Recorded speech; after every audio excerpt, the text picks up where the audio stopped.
A drone with a built-in screen controller and 360-degree flips? Let's test the K500 MAX Drone and see if it's actually worth it. Hey guys, welcome back to Caring Guy. Today, we're reviewing the K500 MAX RC Drone, a budget-friendly quadcopter with dual cameras, FPV screen control, and stunt features. Right out of the box, the K500 MAX has a bold, fighter-style design with camouflage colors. It definitely looks cool. The build feels lightweight, making it easy to carry and perfect for beginners. One standout feature: the remote controller has a built-in display. That means you can see live footage directly from the drone without needing your phone. Super convenient for quick flying and beginners.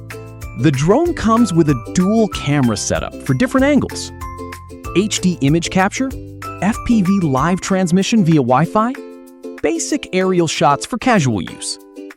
Now, don't expect professional quality, but for fun videos and social media, it does the job. Here's where things get fun: intelligent follow mode, 360-degree flips and rolls, speed switching modes, one-key takeoff and landing. Perfect for beginners learning to control a drone. The K500 MAX uses optical flow positioning, which helps keep the drone stable in the air.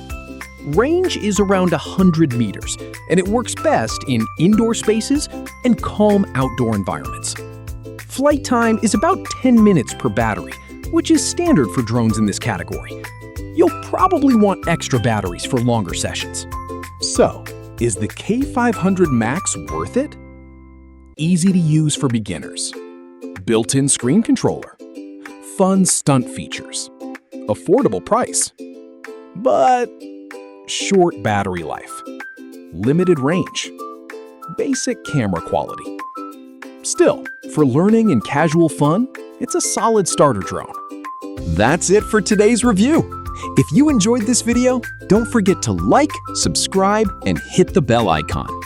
This is Caring Guy, bringing you smart tech made simple. See you in the next one.